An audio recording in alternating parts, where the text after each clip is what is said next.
3월 11일 목요일 사순절 10분 말씀 묵상 가정예배를 시작합니다. 다같이 주님 가르치신 기도합니다. 하늘에 계신 우리 아버지, 아버지의 이름을 거룩하게 하시며 아버지의 나라가 오게 하시며 아버지의 뜻이 하늘에서와 같이 땅에서도 이루어지게 하소서. 오늘 우리에게 일용할 양식을 주시고 우리가 우리에게 잘못한 사람을 용서하여 준 것 같이 우리 죄를 용서하여 주시고 우리를 시험에 빠지지 않게 하시고 악에서 구하소서. 나라와 권능과 영광이 영원히 아버지의 것입니다. 아멘. 찬송가 267장 주의 확실한 약속의 말씀을 듣고 267장을 부릅니다.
이 시간 우리에게 주시는 하나님 말씀은 구약성경 시편 107편 15절로 22절입니다.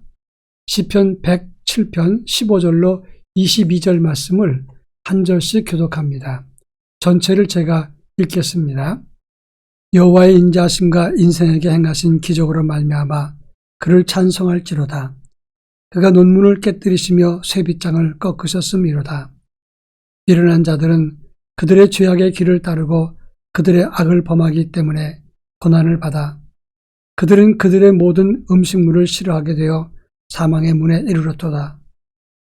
이에 그들이 그들의 고통 때문에 여호와께 부르짖으매 그가 그들의 고통에서 그들을 구원하시되 그가 그의 말씀을 보내어 그들을 고치시고 위험한 지경에서 건지시는도다.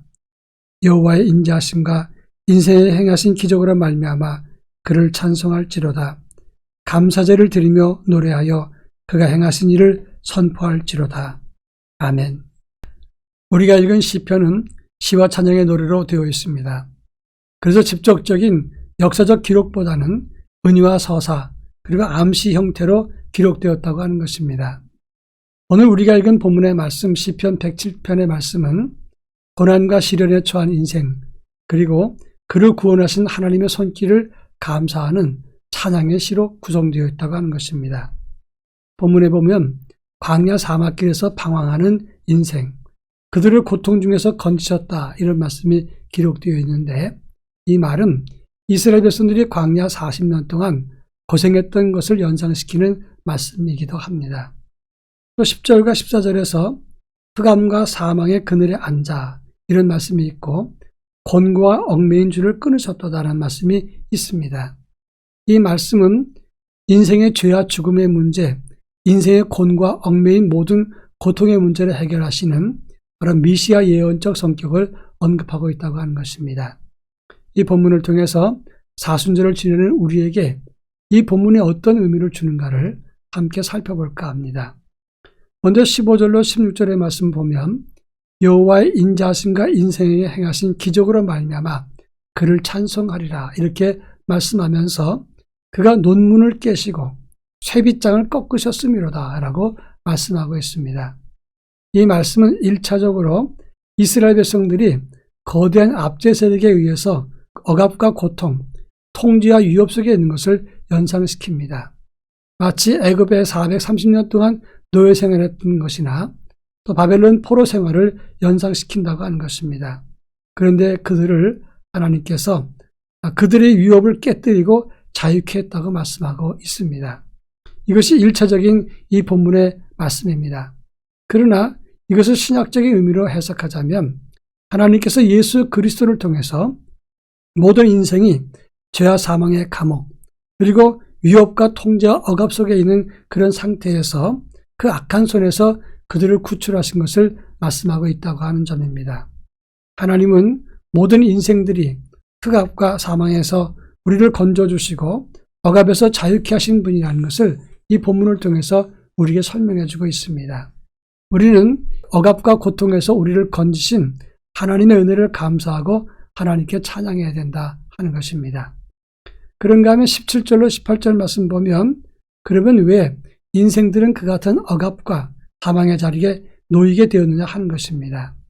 17절 말씀에 보면 죄악의 길을 따르고 그들의 악을 범했기 때문이라고 말하고 있습니다. 전의 성경을 보면 범과와 죄악의 연고로 고난당했다라고 설명하고 있습니다. 이 범과라고 하는 말은 악을 범하는 삶의 태도를 말하는 겁니다.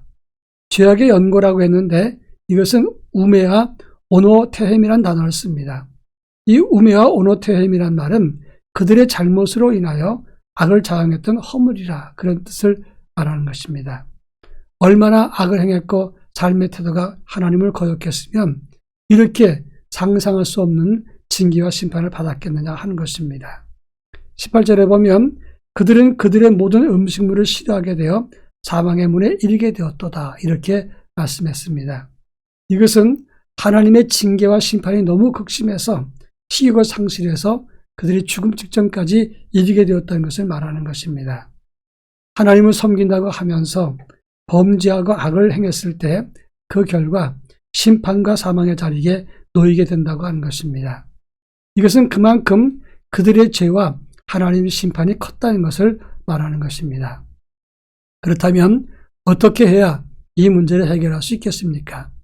오늘 19절로 20절 말씀 보면 그들이 그 고통 중에 여호와께 부르짖으니 그가 그들을 그 고통 중에서 위험한 지경에서 건지셨다라고 말씀하고 있습니다. 그래서 인생에 행하신 그 놀라운 기적으로 인해서 하나님을 찬양한다. 이렇게 이 시를 마무리하고 있습니다. 본문에서는 단순하게 하나님께서 죄악의 고통 중에 신음하는 인생을 건졌다고 기록을 하고 있습니다. 그러나 구체적인 언급이 생략되었지만 하나님은 전능하신 손으로 그냥 우리를 건지신 것이 아닙니다. 하늘의 속죄법이 있습니다. 죄를 지은 것은 반드시 피로서 속죄하는 것인데 하늘의 속죄법의 그림자가 구약의 제사와 그리고 속죄법입니다. 그 구약의 제사와 속죄법에 따라서 하나님의 아들, 죄 없으신 예수 그리스도께서 십자가에 피 흘려 죽으시고 속죄 제물이 되셔서 우리를 구원시키시고 우리를 자유케 하신 것입니다. 바로 이 은혜가 놀랍고 큰 것이라 이렇게 말씀할 수 있는 것입니다. 시편 기자는 생략했지만 그 안에 하나님의 구원은 이와 같은 하늘의 속죄법으로 피 흘리심을 통해서 이루어지게 된 것입니다. 우리는 예수 그리스도께서 우리를 위해서 십자가에 죽으신 그 하늘의 속죄법을 결코 잊어서는 안 된다고 하는 것입니다. 다 같이 기도하겠습니다. 구원의 은혜를 바르게 알고 하나님 앞에 감사하게 하옵소서 기도할 것이고, 또 한 가지는 예수께서 우리의 죄값 때문에 희생을 치르셨는데 더 이상 죄를 짓지 않고 죄를 이기는 믿음을 갖게 하옵소서 기도할 것입니다. 다 같이 기도합니다.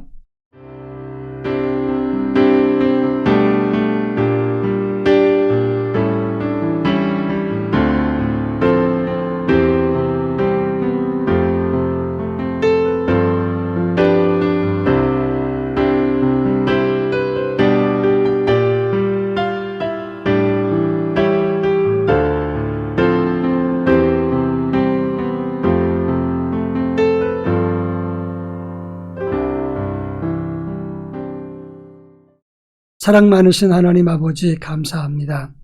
저희를 사랑하시고 인도하셔서 구원을 시켜주시고 하늘의 속죄법에 의해서 구원을 완성시키시며 하나님의 아들이 피 흘리심으로 구원을 이루게 하시니 감사합니다. 구원의 방법과 그 속죄의 의미를 깊이 깨달을 수 있도록 은혜를 더하여 주옵소서. 우리의 죄 때문에 예수께서 피 흘려 죽으셨사오니 이제 저희는 더 이상 죄의 노예가 되지 않게 하시고 죄를 스스로 따라가지 않도록 그리스도 예수 안에 거하는 삶을 갖게 하여 주옵소서. 예수님의 이름으로 기도합니다. 아멘.